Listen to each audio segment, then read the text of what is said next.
Oh, There you hello. go. Hello. Oh, so I think I have a belief that I can feel emotions acutely and express, but I cannot access the raw sensation underneath. So last weekend, I felt not quite right.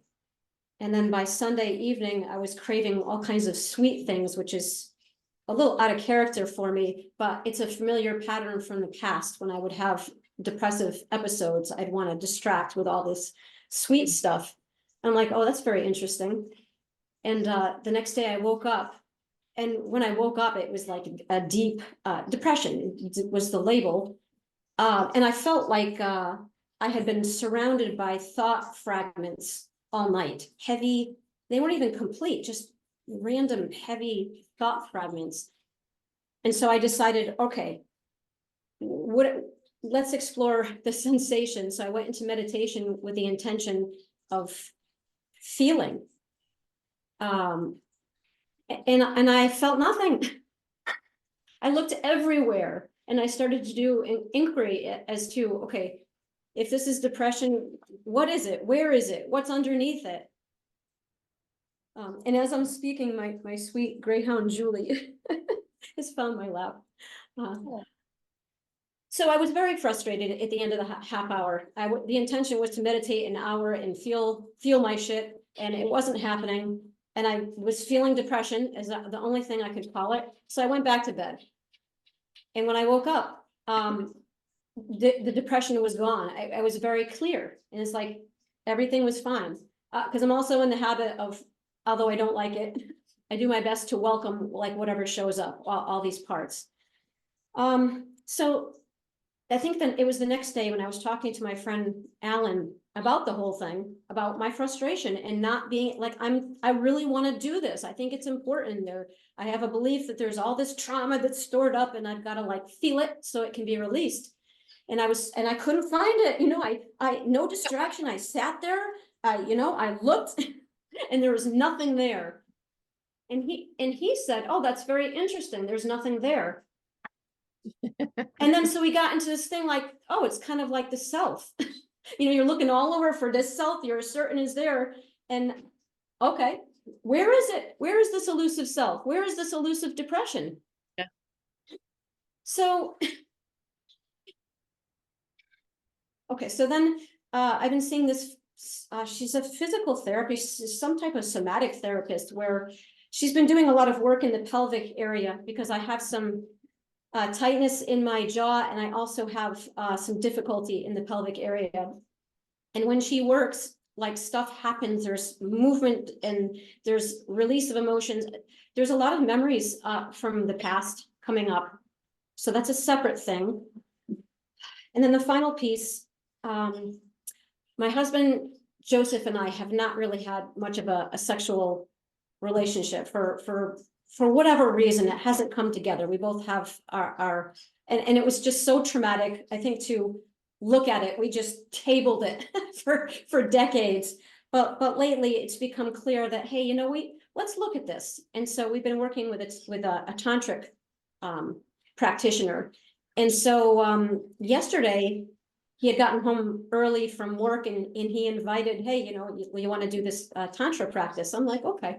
So we're doing it, and it's not easy, for me. But anyway, so he was doing something very specific within the practice, and I felt at first it was very comfortable and soothing. And it seemed like once there was a certain level of comfort, then it was all this tears and sobbing. So I'm confused. Like okay, so I don't want to go on an expedition of like finding stuff, because that's not the way. I don't know. I don't even know what I'm talking. But sweetheart, listen up. But you were on it. You were on it at the point where you said that you had that feeling of depression, and then you just went to bed, and then you woke up and it was not there anymore, and then you kept looking because you have decided there is depression here. I'm going to look until I'm gonna find it. And it's like looking for Santa Claus, you know? You look as much as you want. It's not there. It's not there. Depression is not a thing. Fear, anger, guilt, and shame, it's not a thing. Aversion, anger is not a thing. It's a diversion. So when you're sitting and looking for the diversion, of course it's not going to be there if you're not diverting. Am I confusing you? Well, the morning of that I felt depression, okay, so the label was there. It was such a heavy, dark Yeah. space. Stop, because already there, you're jumping the gap. I would like for you to stay in the body. When you say that there's a feeling of depression, that's not true. It's not true. There's a sensory experience of what? Contraction, tension, fluttery, tickles, heaviness. That was the mystery of it, because I I know. looked and there was nothing. There was There you nothing. go. There So you it's go. like- There's nothing. There's So like nothing. what, the mind is saying one thing and it's not. Yeah. Yep. Yep. How many times have you experienced? We're going into this in seven feta, but I'm kind of like lifting the lid on it a bit, right?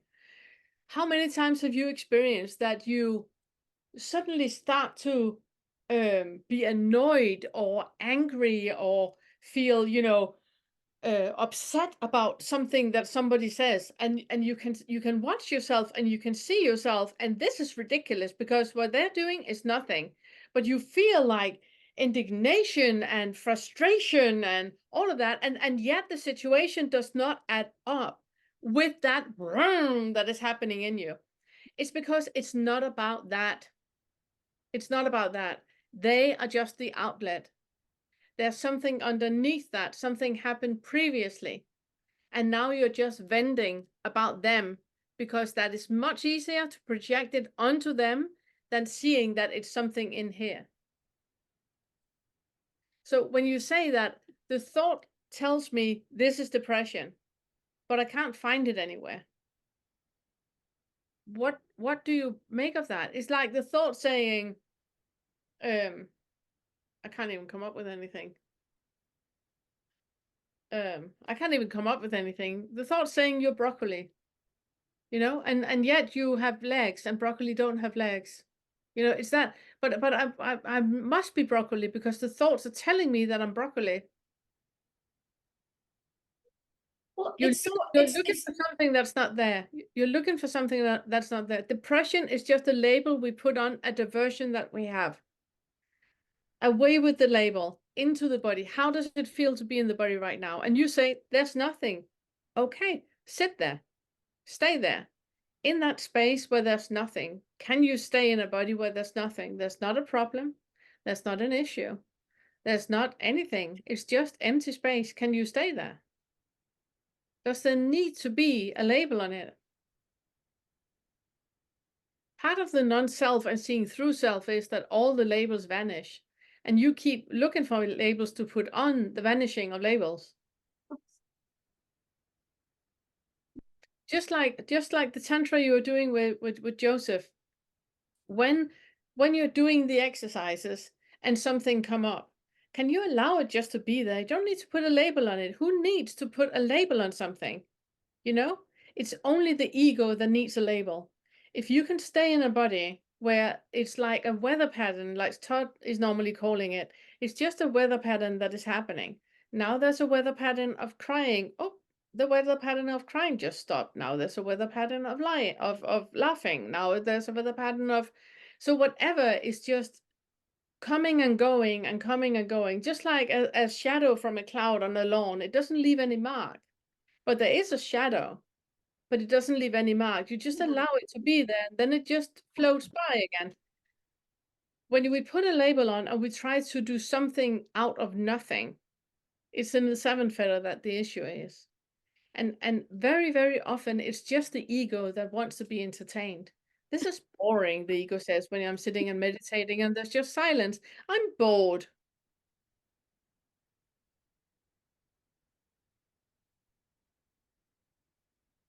Did it help? Yeah, Okay. much ado about nothing. Yes, absolutely. Absolutely. The ego love entertainment. Thank Yeah, you. you're so welcome.